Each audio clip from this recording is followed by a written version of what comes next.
গতকাল রেজাল্ট বেরোনোর পর থেকে ফাইনাল মেরিট লিস্ট প্রকাশের পর থেকে অনেকে একটি বিষয়ে খুব কমেন্টস করছে বা সোশ্যাল মিডিয়ায় বিভিন্ন ঘোরাফেরা করছে যে নতুন যে প্যানেলটা প্রকাশিত হয়েছে সেখানেও নানা অসঙ্গতি।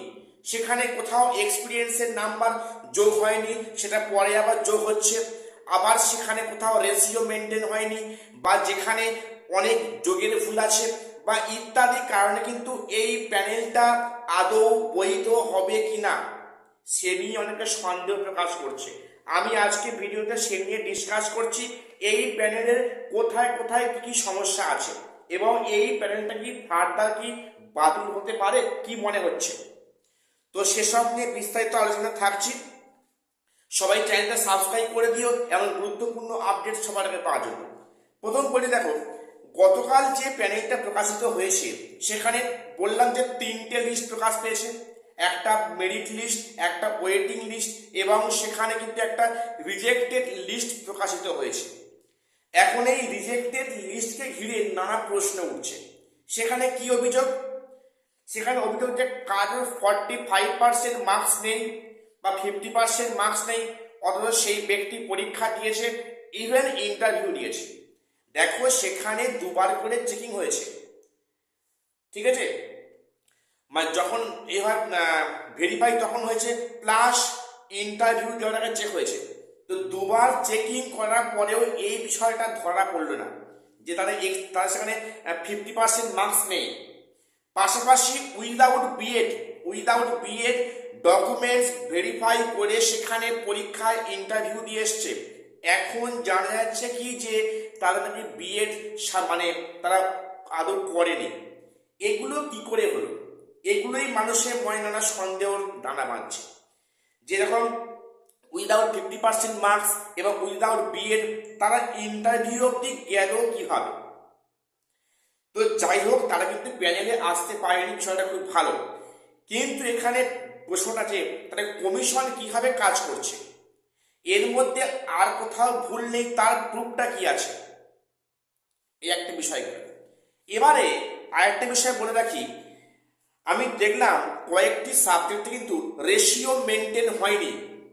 অ্যাজ ফর এক্সাম্পল, ধরো সেখানে কোনো একটা সাবজেক্টে বেঙ্গলি মিডিয়ামে সেখানে মনে করে ভ্যাকান্সি আছে 62, সেখানে ফর এক্সাম্পল সেখানে 42 অর্থাৎ 42 জন সেখানে লিস্ট প্রকাশিত হয়েছে।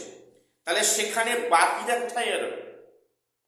এটা প্রশ্ন। কিন্তু এখানে অনেকটাই গরমিল রয়েছে।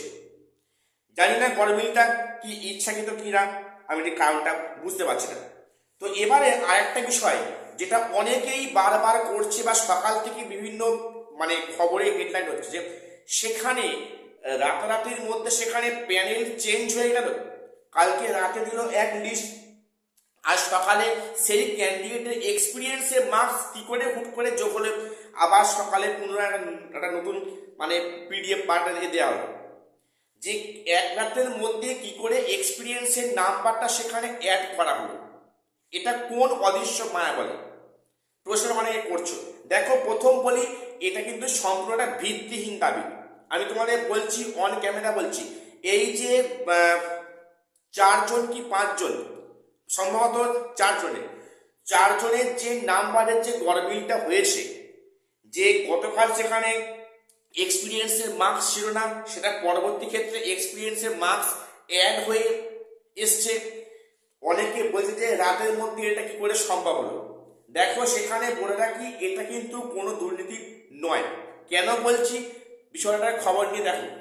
যে 4 জনের এক্সপিরিয়েন্সের মার্কস রাতারাতি বৃদ্ধি পেল, সেই 4 জন কিন্তু কোর্ট কেস করে তাদের এক্সপিরিয়েন্সের নাম্বার কিন্তু কোর্ট থেকে দেওয়ার জাজমেন্ট দেওয়া আছে এবং সেই মোতাবেক কিন্তু সম্ভবত ডিসেম্বরের 16 কি 18 তারিখে একটা বিজ্ঞপ্তি প্রকাশ করে স্কুল সার্ভিস কমিশন, যেখানে 4 জনের নাম উল্লেখ করা হয়েছে। এটা কিন্তু এক্সপিরিয়েন্সের মার্কস পাওয়ার যোগ্য, যেটা হাইকোর্ট থেকে অর্ডার দেওয়া হয়েছে।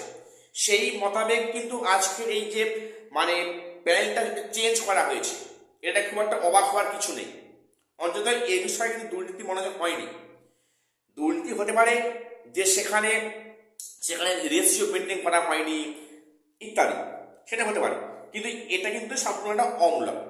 এবারে আর একটা বিষয় বলি, যে বিষয়টা বলছে যে প্যানেল কি বাতিল হবে 2016 মতো। দেখো ওয়েস্ট বেঙ্গলে এখন যা পরিস্থিতি, এভরিথিং ইজ পসিবল, সবই সম্ভব, ঠিক আছে। এই যে প্যানেলটা, এখানে তো একাধিক গরমিল পাওয়া গিয়েছে, এটা তো সত্যি কথা।